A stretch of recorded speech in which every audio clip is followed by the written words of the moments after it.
Hey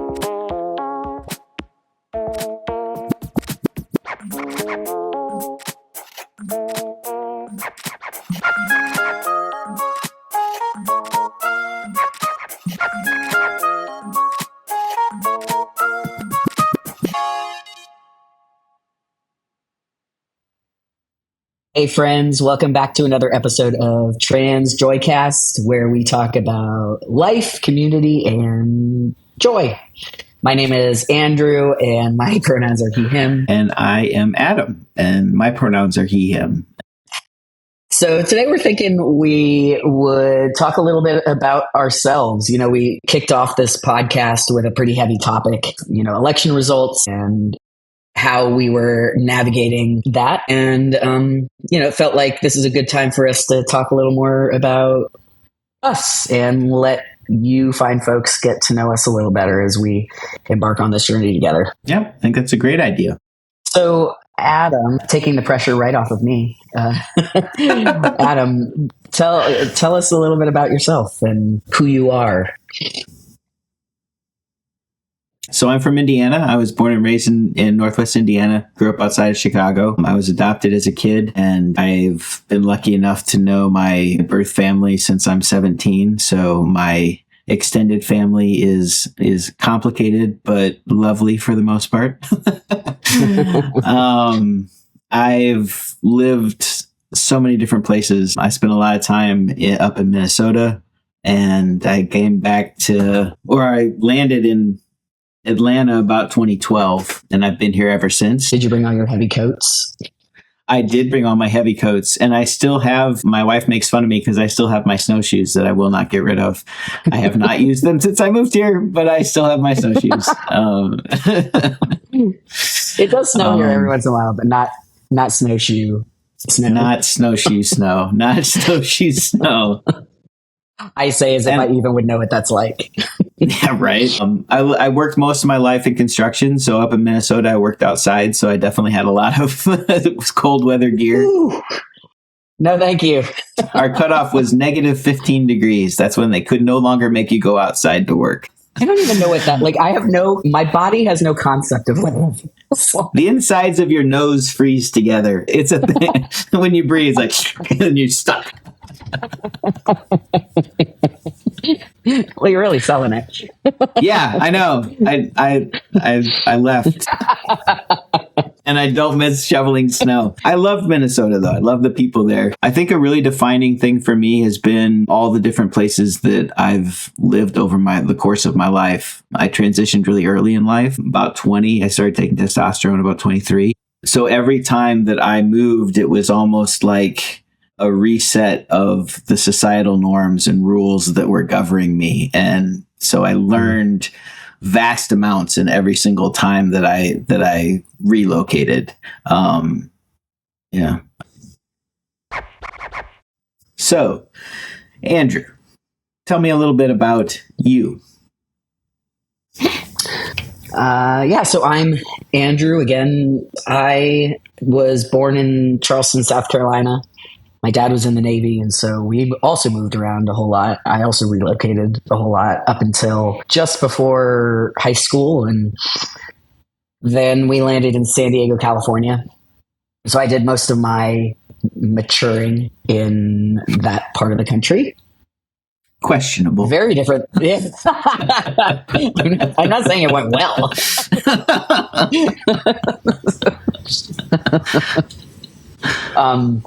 It was significantly warmer there than it would have been in Minnesota. So you and I were leading very different lives.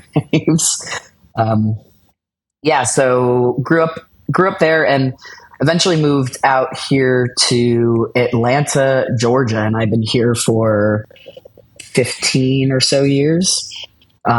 Similar to you, I think that the fact that I moved around a whole lot was incredibly formative. I think for me, I lived on military bases up until I lived in San Diego. And I only lived in spaces where there were other families and other kids, and there were all sorts of different types of people. So it was a very diverse community in a lot of ways, and then very homogenous in other ways because it was all military. And yeah, so But through that, I think I learned a lot about just what it is to be around lots of different types of people, and I didn't realize just how different that experience was from a lot of other people until I'd been out of that physical space for some time. So yeah, definitely very formative. I came out as gay in 2000 or 2001, and I came out as trans and started transitioning in 2016, and that leads us up to now. And so, Adam, would you mind me asking? We had started our transitions. How we say that, transitions? We started transitioning at very different times in our life. We're about the same age. Adam's, and I will not let him forget this, a year older than I am, almost exactly. We are very close in birthdays.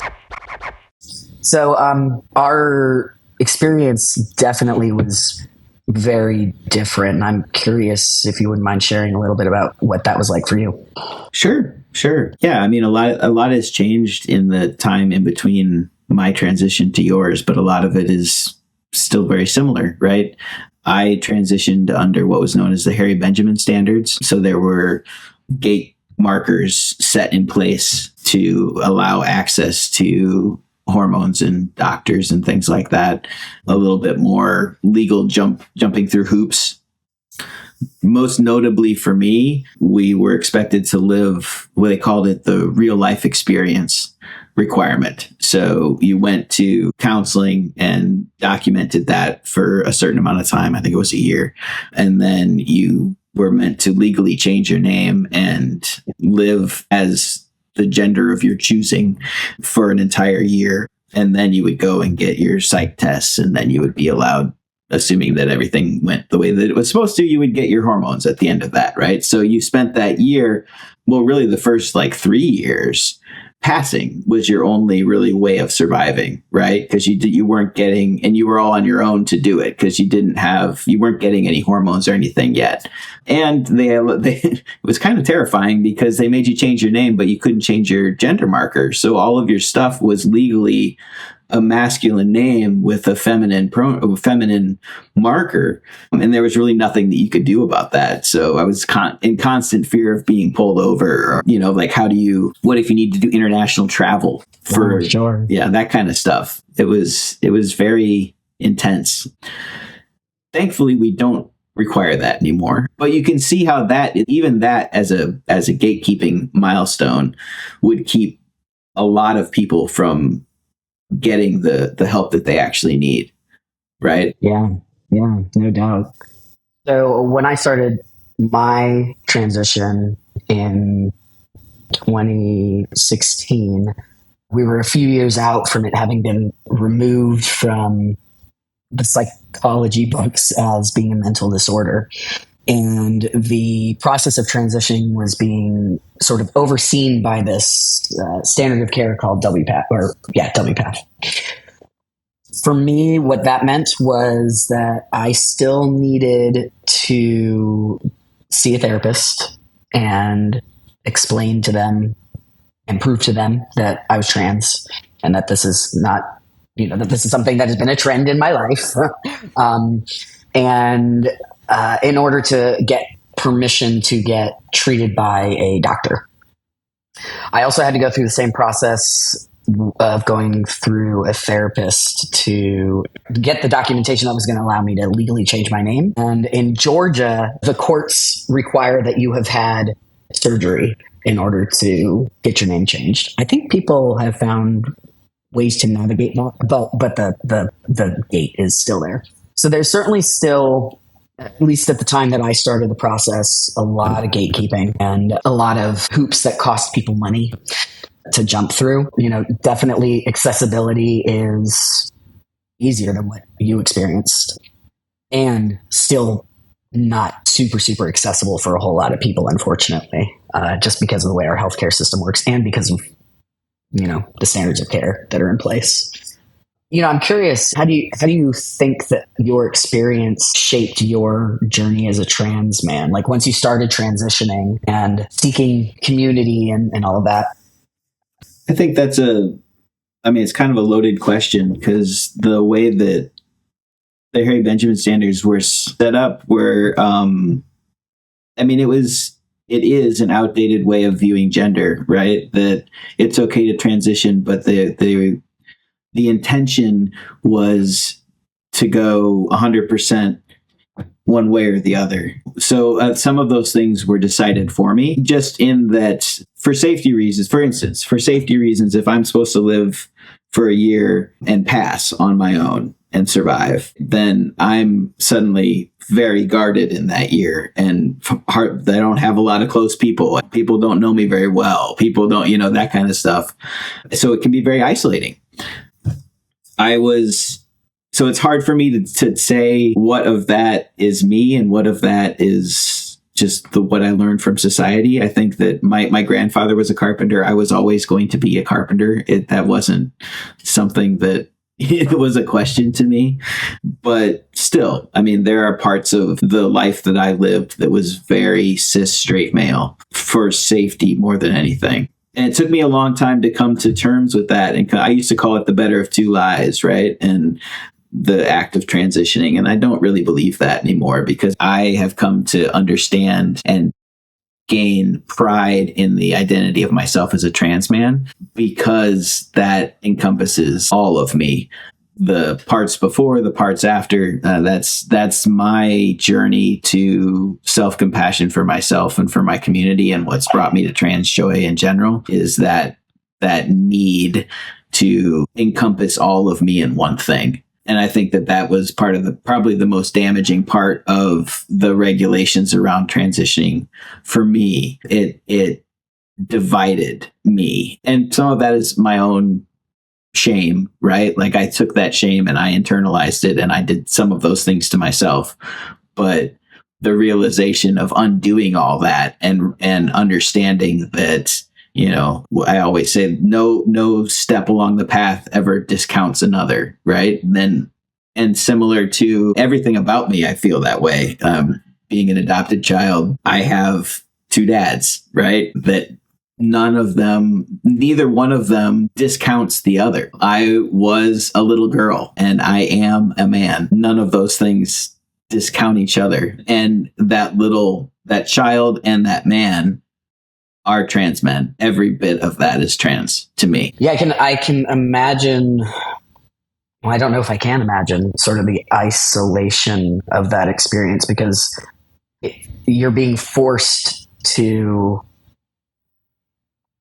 There would have been no perfect path there. Either you were going to have to live as you were, and that was going as well as it was going, or you have to choose this new path that requires that you dump and leave behind this other big piece of you. And so how do you build relationships with people when you're not allowed to bring all of that with you? I mean, I didn't for a long time. And I think that's not to weigh the entire conversation down, but that's part of what makes this election cycle so hard is I think I've spent the majority of my life going, if only these people knew me, they wouldn't want me around. Right. Because I worked in some very heteronormative, hyper masculine scenarios. And those were my friends, but they weren't my friends. Deep down, they weren't my friends. And they didn't know you. They didn't know all of me. And I think up until this popular vote, I could at least somewhere in the back of my brain go, maybe not all of them. But now I find myself questioning, like we were in rural Oregon and I found myself being like watching in ways that I haven't watched in years.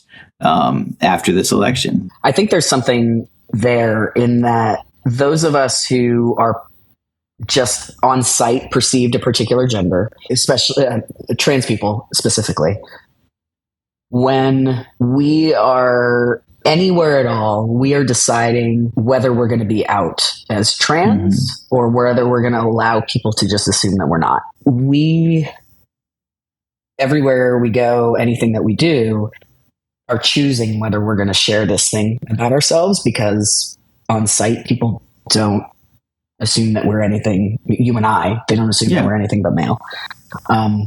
And you and I both also choose to live pretty openly for a lot of reasons that we'll talk about on other episodes, I'm sure. And in that, we know that we're handing over some of the privilege of being assumed to be cis male, and that we've been shown, we've learned experientially and from our community that there's a risk in that. So I think it totally makes sense that you would have that kind of awareness. Right. And you're talking about the early 2000s, right? We were, barely over Ellen coming out, it was a different world. And in a lot of ways, that's a really positive thing, that the conversations that we're having now, we wouldn't have been able to have then. So it can be a positive. But to your point, like, as a trans man in that sort of stealth bubble of safety, you're right. Every single instance, you're choosing what societal rules you're going to play into, what you're, how are you going to react? That can be a superpower.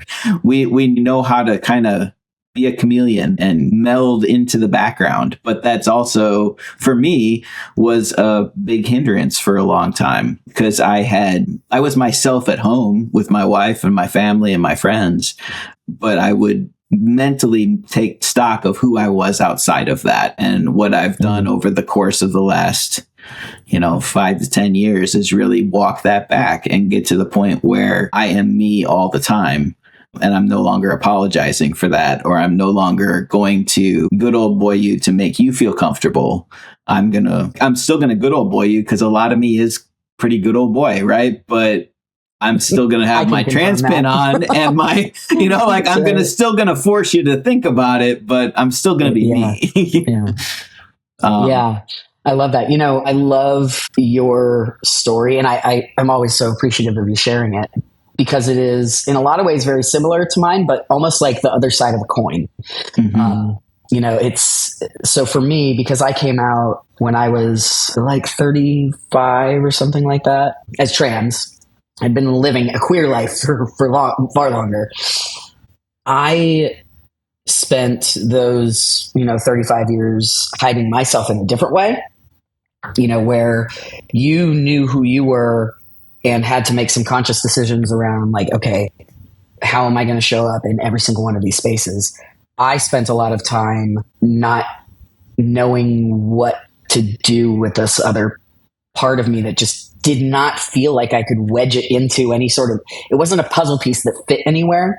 And, I'll say one of the interesting things about my military upbringing is that I wasn't exposed simply because it wasn't because my parents sheltered me or anything, but living on base, you're only around families that have kids. You're not around divorced parents. I don't think I met anybody that I knew had been divorced until I was a teenager, because I lived on base and those folks weren't there.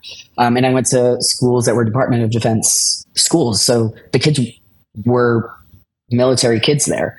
I also I'm in touch with like 2 or 3 people from my childhood from that time, because, as we were growing up in my day, there wasn't internet, and like you couldn't keep track of folks when they would move, when you would move, you'd lose track of all those folks. So there wasn't like this continuity of seeing myself reflected back at me through like a consistent community or anything. And I didn't even know what the word gay meant until I was a teenager, and probably in my mid-teens, to be honest, and much less that it was possible to be trans until I was much older.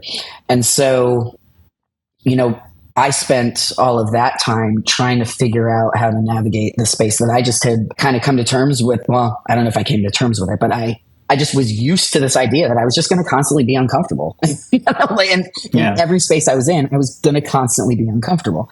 And that was just going to be my reality. And I didn't understand why my experience was different than other people's, but it just seemed to be. And so, when I came out, was definitely a different environment. Well, number one, I knew Adam, so I already had, a person who was right there ready to celebrate me. And I'm very fortunate to have some other very close friends who did the same in a way that I don't know if I would have had that, at the time that you came out. So there definitely has been some progress in that capacity. On the other hand, the work of figuring yourself out and then hanging on to that for so long doesn't change. It's just hiding. It's just hiding in the other direction. Yeah, we're all doing that work, right? To try and figure out who we are and how we fit in. And ultimately that's trans joy, right? Like we want to get to the point where we can help our trans non-binary siblings get to that point faster. And what we've learned is that is about community and seeing each other, knowing that we're okay and that we're right exactly as we are. The ability to see Adam, he and I are very different personality wise, but we have very similar hearts. And so the ability to see Adam moving through the world the way that he was, fair or unfair, because like I said, he's only a year older. Fair or unfair was somebody I could look up to and see, you're alive and you're living authentically and you are, you're navigating your stuff, of course, and you're an example of it being possible. For me, it may very well have made the difference between life and death ultimately. And each of us, hopefully in this trans joy space, gets to be that for each other. The thing that was so hard for me, and I'm sure this is relatable to a lot of trans non-binary folks, is that, when you're trying to, well, it's probably true for anybody, when you're trying to work through your identity, whether that is as a trans person, a cis person, a person of color, a person of a particular religious background, any of it, when you're trying to really do some intentional work around your identity, it is incredibly hard, and not only just because that work is just hard, deep work, but because it is impossible to do that work in a vacuum. There is no way to just go into your little universe, your own personal little universe, or at least I should say, I haven't figured out a way to go into your own little personal universe and know what that identity is without the noise that comes from outside. We are constantly seeing reflections back at us as to what other people assume about us, about ways that people are responding to the way that we show up to things. All of that becomes inputs to who it is that we assume ourselves to be. If I am in a space and lots of folks laugh at my jokes, then it's easier for me to think that I'm a funny person than if I were to say the exact same thing in a space where people are not laughing at my jokes and I go, oh, well, maybe I'm not all that funny. Maybe it's just, maybe I'm just kind of a dork, those pieces of our identity are so informed by what we see reflected back at us. And the work of doing that on your own is so hard. And so to have a space like Trans Joy where we can bring a diverse community together of folks who see different representations of themselves, us being able to see families who have kids who are varying gender identities, families who have parents who are of varying gender identities, folks who are any number of other identities that are in those spaces. There's somebody for us to look at and see the best aspects of ourselves reflected back at us and see, yeah, we can live this life. This is a beautiful way to live. We're finding harmony in that. We're finding peace in that. And, we're finding, sometimes the aim, sometimes the thing we need to see is survival. And sometimes the thing that we need to see is the thriving. And at this stage, I would argue the place that we're trying to help fill a need for in the community is the thriving side of things. We want for there to be a space where I can thrive, Adam can thrive, you as the listener can thrive. and we do it together because we're able to see each other. Yeah, there's great power in being able to talk and see each other reflected. And there's so little of that. I mean, for a lot of our minority communities, but especially for the trans community, trans non-binary community, oftentimes how we're depicted in media is negative at best. And so to be able to just be in community and see each other is no small act. Yeah. I know that for me, I don't know if you can relate to this, Adam, since our timelines are so different. Something that I've really been experiencing, especially in the last year. I went into transitioning knowing as much as I could know, and that left a lot to be known in terms of what that really would look like for me. And initially, I went through so many of the same challenges that a lot of people go through. For me, there was this weird in between time when it's like, I was always getting the hairy eyeball in bathrooms to begin with, so that remained true, and that just kind of got harder and harder until I was able to use the proper gendered bathroom for me. I went through a lot of the traditional trans growing pains, and I have found that the most surprising part of my growth has really come since not being in that in-between stage anymore. So in the last year, I have really had some interesting growing pains that I didn't expect this far into my transition. I guess that's a good reminder that process there's no end point to growing up, just like there isn't for anybody else. For me, what that's looked like in the last year has been realizing that I walk into spaces now, the same spaces I could have walked into 10 years ago, 5 years ago, and I'm just received differently. If I go into a queer space, I was going in as female identified person going into a queer space, I was received very differently as a queer woman than I am as a queer man. And I'm still kind of learning what that means for me.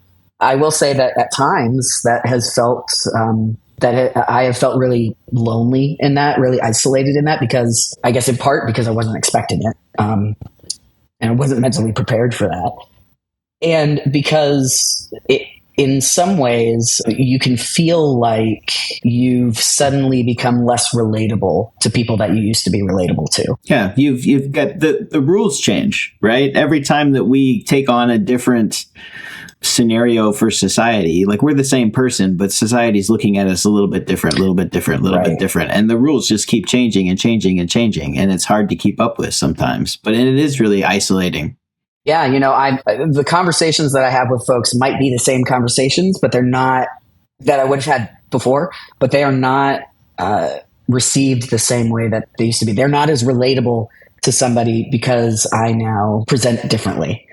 Yeah. And that's been a really interesting challenge for me to figure out, especially in those spaces where there's a lot of work being done to make sure that they're inclusive, and it's all good work. It's necessary work. And in particular in those spaces, I feel it because it's just different for me than it used to be. Yeah. I mean, there's grief in all of that. And I think the important part is to recognize that you don't have to leave anything behind. And that's a hard lesson to learn. Say more about that.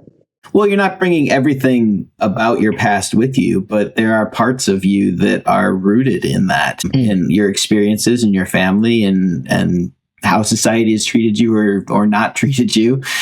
All of those things add up to who we are as adults, and there's a lot of damage that is done by rewriting those stories to fit in to normal society, right? Like there are things that you like, stories that are important to you that you may like. I'm sure that I haven't told in 20 plus years because they don't make sense to anybody but me. And that can be really isolating. But there is, on the flip side of that, another positive part about trans joy and community, right? There is that ease in being able to talk among our community that we have talked about time and time again, that there's no translation necessary between us and among us. And that is really healing. Yeah, that's absolutely true. One of the superpowers I think that comes out of that for me anyway, and I'd be willing to bet a lot of trans folks can relate to this. I was an empathetic person before. Empathy is now a superpower because I know what women are treated like in the workplace because I was treated that way. I know what habits I picked up because I was conditioned a certain way to not take up space, to apologize for my existence, to make sure that I wasn't irritating somebody. I mean, these conversations, honestly, they come up with Adam and I quite a bit because I am so conditioned in that way because that's the space I lived in and that's how women have to survive. It takes a lot of undoing. And so I try to be I'm so aware of the social and societal and cultural demands on women. I'm also more and more aware of those same cultural, social demands on men and what it is to show up in a space as not masculine enough or too effeminate or just not enough of something or too much of something else. It has created this real understanding of things that I intellectually knew quite a bit about, but now have a very, very different understanding of. And as a consequence, it's really created an even stronger advocate in me, and even stronger voice for making spaces where folks feel included, ensuring that we're not leaving people behind, and ensuring that we're being as respectful as we can and lifting each other up. Because, we've seen both sides of it. And it doesn't need to be that way. No, it doesn't need to be that way. That's a superpower. It means I drink a lot of coffee. It's definitely made me a more empathetic person. And the other thing that I'll say is I also think I am better now at something I always strove for before, which is to be a good ally to people in other communities. I don't need to know what it is to have an experience to believe that you are having it. If you are telling me that you are experiencing something as a community member of a space that I am not in, then I'm going to believe you because that's the quickest way to me being a part of the solution rather than me kind of questioning and being like, yeah, but have you thought about it this way?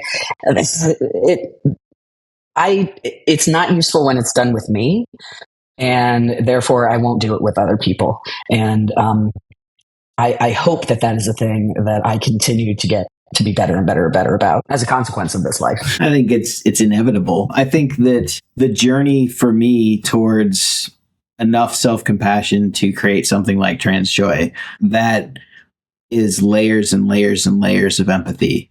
And the only way that I can get there for myself is to see it in you, right? So the only way that I can really believe that I deserve to exist is to know in my heart that you do, and to see each other sitting across from each other. Like, that's the only way that those lessons are learned. It's impossible to not come away with that level of empathy when you know the internal struggle for yourself, and all those years of not being able to do something with it, not being able to do something with it, not being enough of this or that, or too much of this, too much of that.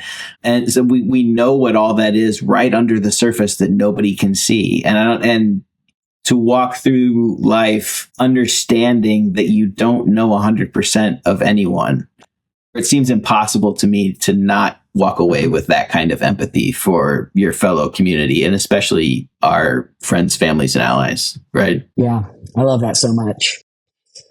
Well, as always, Adam, it's such an interesting conversation. I'm excited to do more of these as we go. So I know that we've got an exciting event coming up here on the 24th. Adam, you want to talk to us about that so we can remind our listeners who are in the Atlanta area? I would love to. It is almost exactly a year of Trans Joy will be our our next event. On Sunday the 24th, we're in Grant Park. We're going to do a field day for Trans Day of Remembrance. It'll be from 2 to 5. We'll have a picnic. We'll gather with a clothing swap, a book swap. We've got a lot of fun field activities planned. As with all of our events, they're free, open to family. If somebody loves you, supports you, then they are welcome to be with us. And that is exactly the community that we want. So come one, come all. We'll end it with a memorial from about 4 to 4:30. So yeah, it should be a really great time. I'm very much looking forward to it. We're trying to do a little segment of each podcast where we share our joy with you. This episode, my joy is Trans Joy in of itself. I am just really beyond proud of the work that we've done to create this, to be a full 501c3, to have the support that we have, the volunteers that we have, to get to spend the time with Andrew. It's just, it feels like it's growing in just the right way. And I'm really excited to see where it goes. Heck yeah.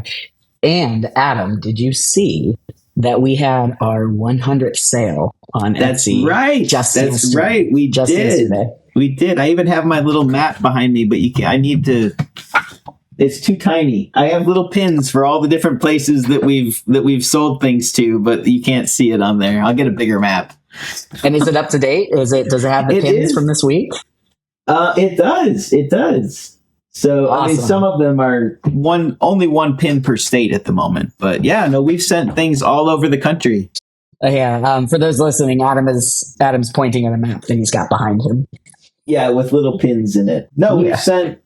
We've sent things from Maine to Texas to Idaho to Seattle, so I'm really proud of what we're able to, the people that we've been able to touch and bring together into community in this short amount of time. I couldn't agree more. That has been a massive source of pride and just like a really positive, this has been such a positive place to put energy to. It always brings me so much joy. Look at that. See, my joy for the week. So as a little side hustle, I have a woodworking business called Spalted Sparrow Studios, and I had a friend reach out to me and see if I could make some custom Christmas ornaments. And the exercise of creating, I'm a creator at heart. I love making music. I love making art. I love just making stuff, and being able to do it for folks that I love is probably one of my very favorite things to do in the world. So she started that conversation with me just the other day, and I'm excited to be working on something with her. And so that brings me a ton of joy. Nice. This week. Yeah. It's all good stuff. Well, Adam, thanks for another great conversation. It's always such a joy to talk to you and hang out. And this is a great conversation as usual. Friends, you can help support our spreading of trans joy. Wow, I made that sound like a disease. If you've been affected by trans joy, you may be entitled to compensation. Friends, the best way you can help us spread trans joy through this podcast is to subscribe, like, share, and review. This podcast is available on YouTube and anywhere you listen to podcasts on your fancy phones. And remember to follow us at Trans Joy USA on Facebook and Instagram. We love you so much, and it's a privilege to be able to hang out with you. Until next time.